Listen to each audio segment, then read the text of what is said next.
All right, guys, what's going on? I said last week, these deck profiles weren't going to be this frequent, but the boys are they're absolutely sending it at the moment. And my boy Sean here, he got his first ever invite today with what deck, man? Fish, man. Any shout outs or anything you want to say before we get into it, Sean? All right. Firstly, shout outs to the GT Chermside locals, most welcoming locals you'll ever go to. Yeah, man. I've got to shout out the foundation of Ghoti YouTube, which is Deep Sea Drew and Cognitive Grub. You guys would know them well, of course. Of course, we're super familiar, aren't we, Grayson? Absolutely. So familiar. That's actually my favorite. Yeah. No, those boys are real, and I know of them. You guys will see me in the comment section of this video, and then the final shout out that I have to give is my final opponent, Micah. Part of the very tough opponent, but part of getting to the invitation. So it was an important part there. But should I take us through the deck? Oh, before you do that, man, give us a gaze at this beautiful map, man.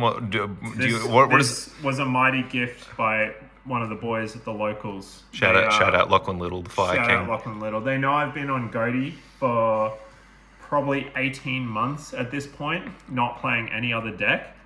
So they respect the commitment. Yeah, bro. We all do, man. It started off as a meme, but you proved us all wrong today. All the boys in the chat were like, "Oh my god, if you do this with Ghoti, we'll play it next locals." And now we're all playing it. We're all playing Fish next locals. It's like a dream come true. Fish got teeth. Yeah, all right, bro. let's get into the profile. Give us the goo, mate. So of course it's a Ghoti deck. Of course. So we have the 6 bricks. Oh, let's go. Ghoti cards. Wouldn't be any deck without. Oh, Jesus. Yeah. And our 2 honorary Ghoti cards, of course, is Gold Sark and Crossout. Absolutely. Very sad when this was limited.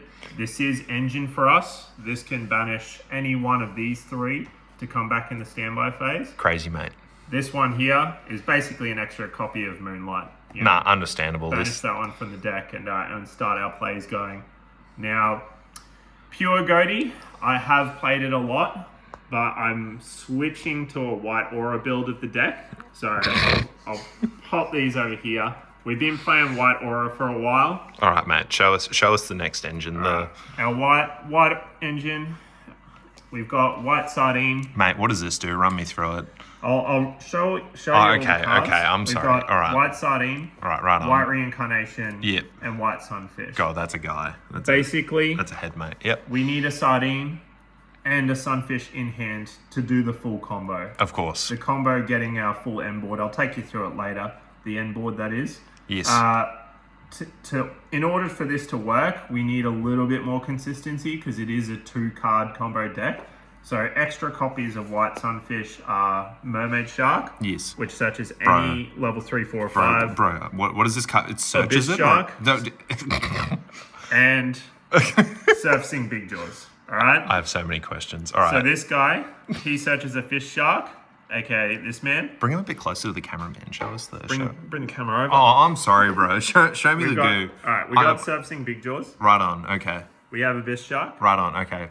We 3 have else. Mermaid Shark. Okay, consistency, man. Right? Run me through So it. these are all basically to get this man.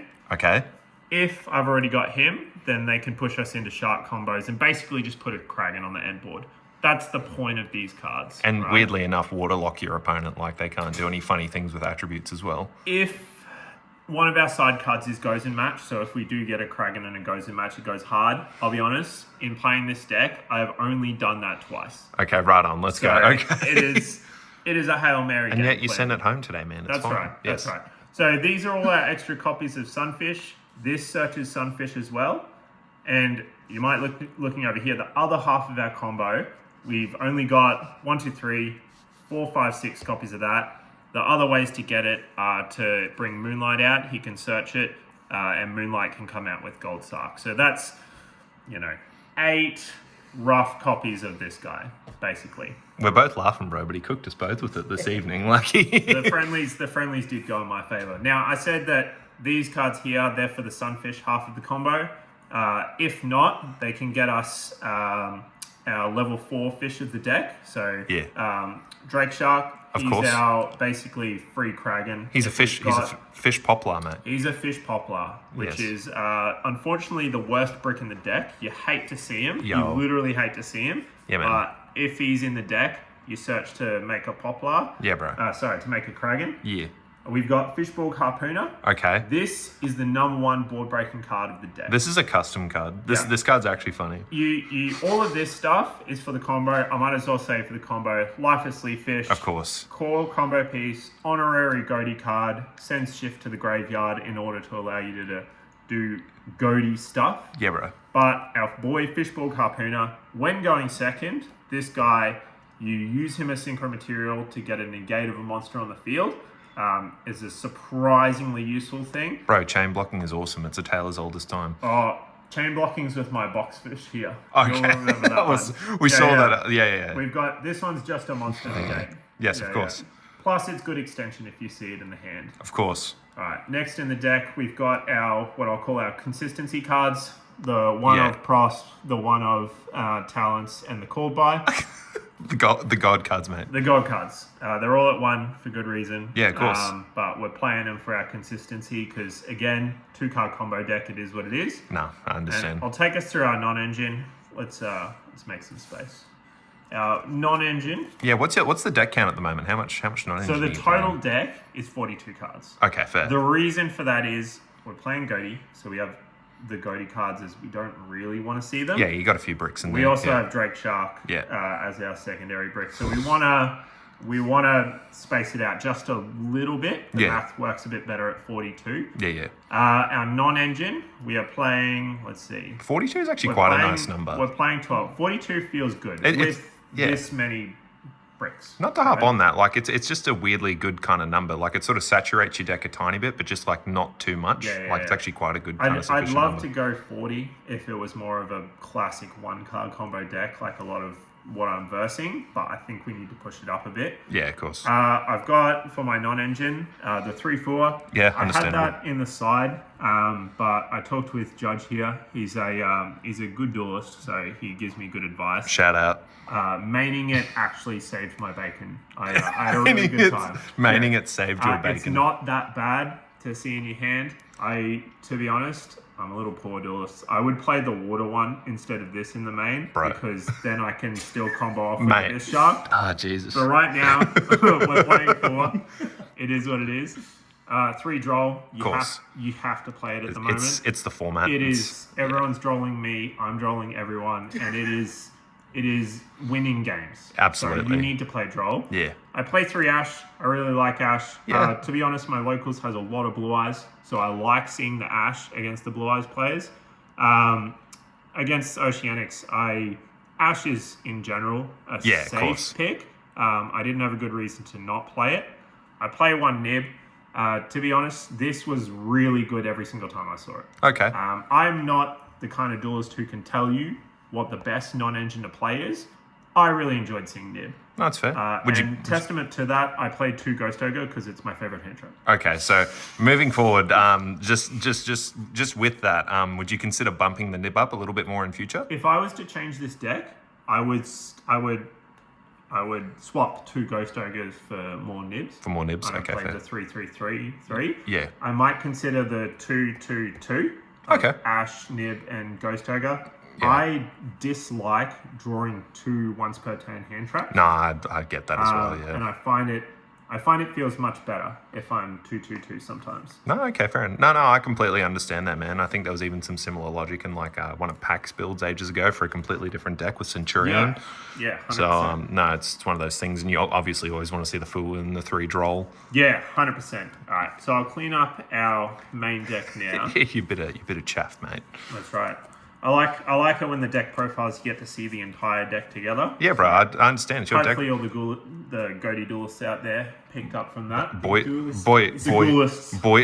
I love the fish. actual goats. Alright, so as I said, the point of the deck is white aura combo. Of course. Right? The white aura combo is really good at turboing out the best Ghoti card. Of course. Arian Post Serpent of the Ghoti. How many times did you resolve this? This every single game. Okay. Pretty much. Unless I was Lanciered, I did this every single game. And to be fair, I did get Lanciered a little bit today. Understandably. We have the Kragan backup plan for Lancia. If you're breaking boards, it's a little bit okay to be Lanciered because you can still use your extra deck to break the board without having to search too much. Absolutely. But it's never ideal. Yeah. So Arian Plus is our best card. Of course. That's what the White Aura combo gets out. Another core part of the combo is Maroon Cess. Because you have so many bodies on the field, you use this card. We banish Moonlight, get the search to do sort of Abyss Shark into Leaffish. This card can either revive White Sardine or White Sunfish to make a Dragite or Gamia. Whatever your taste is. I will say too, comparative to other decks as well, whenever you slap this thing onto the board, and I know you've got a tuner in the bin as well, like it's weirdly threatening just because it is really scary. Because we establish one of these, yeah, of course. And we get a search off using this as synchro material, which sends us into further plays, usually to try and build up and get a Kragan and a Bubble Reef. Yeah, bro. Right? So the end board that I try to go for is usually these 3 cards. Okay. With a tuner coming back. At least one tuner coming back. Yeah. So Spell Trap, Negate and Destroy. Randomly, so really good against, as I said, all the Blue Eyes players at my locals. Yeah, bro. Sorry, guys. Shout out to Charlie. Bit of a True Light, Negate and Destroy. Yeah. Bubble Reef gets a draw 1. As you saw, I've got 12 non-engine, so drawing 1 is good. Yep. Drawing into Snopios and Zep is also quite good. Yeah. Kragan, make everything water, actually interacts really funnily with Fiendsmith. Yeah. So they don't have a Light Fiend on the board, they have a Water Fiend. So have fun with that. It was also this comes up so much more than people would care to admit. I've seen people sitting across from you.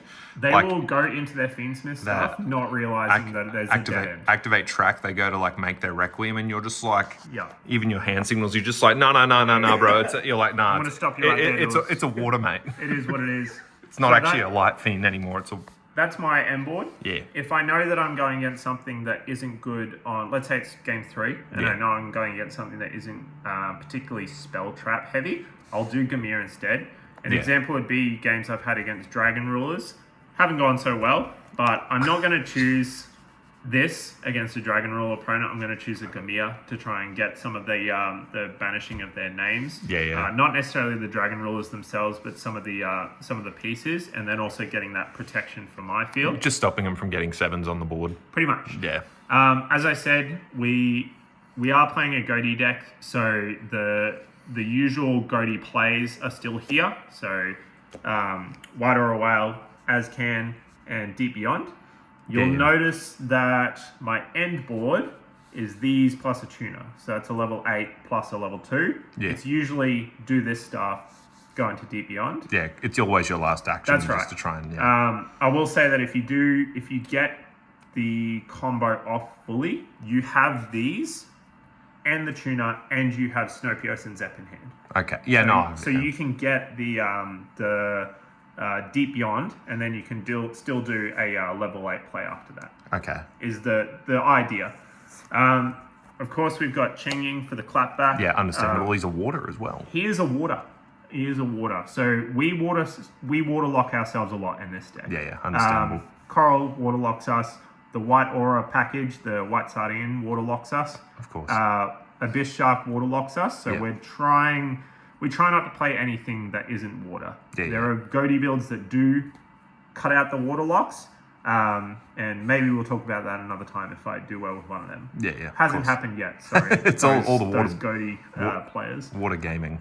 Yeah, so this one's for the clapback. The last 2 cards in the extra deck are really... Let me move this back. Bro, this is the special sauce. These are really for if your hand is absolutely cooked and you really need stuff to happen.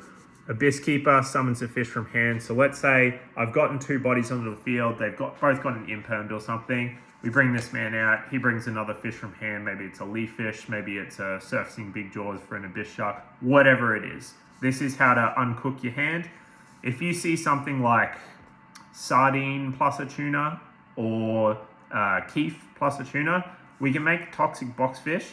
And while it's in the uncook your hand category, this card grinds like crazy. No, I saw you use this card earlier against Mr. Grayson. Shout out. 100%.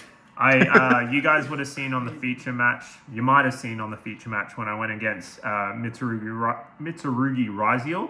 The only reason we were battling for a draw was this card. No, I know. I read this card like in the Allen previews, and I was like, Smoes, check this thing out. And I remember it is fire. even Algil the other night when I shouted you out, I thought I'd stopped you completely because normally like a level 2 tuner. I'm one of the few players out there who actually knows what Ghoti does because of the span, of course. 100%. But you had like a level 2 tuner and a normal non-tuner level 2 body, and I'm like, surely you stop, and you're like, like, yo, Otis, I'm gonna make the box fish. I've been meaning for a little bit now to re-look at my combos and see if I can get this one out as part of the end board, because it is... it feels pretty good. Like, it is quite good. You can, if you're looking at this plus shift plus Paces as your end board, you basically get a card negate when you make Arian Pos, and then you search your Snopios, and then when you do you can wait, do your level 8, so the where are they? The Azcan or the Whale. That's your second point of interaction. And then you have your Deep Beyond as your third point of interaction. And then after that, because you've searched Snopios and Zep off this, not off this. Yes, off this. Zep off the, using this as synchro material, you can then clap on with another one of these. So that's the extra deck. Mate, you've been in the lab for too long. I've been in the Ghoti lab. You know the technology. More than most players. Yeah, bro. 100. I can confidently say that. Yeah, no, we all agree. Now, we're going to look at the side. All right, mate. I'll be honest, guys. I am not the most competitive duelist. I had help. I had help with my side, and I haven't touched it for a long time. Oh, let's go. In fact, when we were building for this event specifically, and I was changing around my non-engine, the only reason these cards are in my side is because they came out of the deck before, and then I didn't think of what other side cards I can put in instead of those. Bro, you know, it goes hard. Did they resolve it? Oh, well, you said you saw the nib. I didn't side these in at all. I did side in a nib against, I want to say a Crystron player. I thought it was quite good in that situation. But again, there's better side cards than this. It's not a water ban. Move on. You know, it's not. Now, we've got our very distinct going second sideboard. Of course. I've got the 3 thrusts. I'm about to thrust into the bust. Targets, my man. Of course. I'm sorry. The targets are our Lightning Storm and Dark Ruler. Yeah, fair enough. Of course. This cooked. This did really well. Yep. This one... not as much. I had a lot of opponents do some destruction protection, but most of the time, this does me pretty well. Again, Blue Eyes Locals, a lot of True Lights out there ready to get Lightning Stormed. Yeah, just get rid of it. Yeah, no, completely understand. You know, you guys are seeing a lot of the locals imprinted into my sideboard. Yeah, of course. So that's the going second side. There's a decent bit of meta at our locals anyway, so it's fine. That's true. There is a nice mix of enjoyable decks to play against, and then and not enjoyable decks and to some play. cutthroat decks to play against. Yeah, of course. All right. Now for going first, here are my terrorist cards. I have Anti-Spell Fragrance, Dimensional Barrier. Yeah. Goes in match. Again, if I see this after I've side, I really push hard for the Kragan route. So my opponent has to out either this or the Kragan, otherwise they are waterlocked. Yeah. Not a lot of water players at the moment, so that does me pretty well. Not even the Crystron guy, apparently. I've also got DGG. Different Dimension Ground. True terrorism. Now, the absolute winner of the sideboard is the double silent Wobby. Oh, mate. Explain this card to me. Has won me so many games, it is not funny. This is searchable. So I showed you earlier that we have Moonlight and Gold Sark search as a fish. Arion Pos, which is our extra deck card, that when used as synchro material search as a fish. I also have 9 cards dedicated to searching level 4 fish. All right, that's crazy. So this card is basically always in my hand. The only reason I don't play 3 is because I don't own 3. Bro, I'll buy you one. That'd be great. Do you want it to be matching rarities? I'll get rid of that. I think 100%. I'll be honest, get rid of the one, baby. Yeah, I'll be honest. I think it's only in 1 rarity. No. Okay. So, Mr. Wobby. Mr. Wobby. The silent Wobby. He's, for those that don't know, summoned to your opponent's field. I gain life. You draw a card. The draw card sucks. Usually I put out Kragan, so I pop this so they don't get an extra board. So now our life difference is 2,500. Yes. Right? Has won me a lot of time games. And Yu-Gi-Oh is one of those games, as I've found out, that you actually have to have a plan for time. Of course. So this is my plan for time, and it is a 2 of, and I can search it very easily. All right, man. Any closing notes? I'm so proud of you, King. I remember we even memed about it in the chat today, saying if fish wins, we'll all learn fish, and now everyone's playing I'm fish. glad that you guys committed to learning Ghoti, and I'm looking forward to the locals this week. We might get a Ghoti feature match. Oh Jesus! We'll see. We'll see. This is all you've ever wanted. We'll see whether you guys can pilot as good as the No, fish king. 100%. I can tell you We'll that, see. of course not. But no, it was really fun. That was my first official event that wasn't a locals, and I'm pretty stoked with how I went. Bringing the Ghoti into a Lancia format. You took it home, bro. You got the invite. I did take it home. I was happy. But enough of this proud man talking. Thanks everyone for having a look at the deck profile. And I hope that anybody is inspired to build Ghoti after this, because it is the most fun deck in Yu-Gi-Oh! Okay, of course. And on closing notes, say it with me, Grayson. Fish!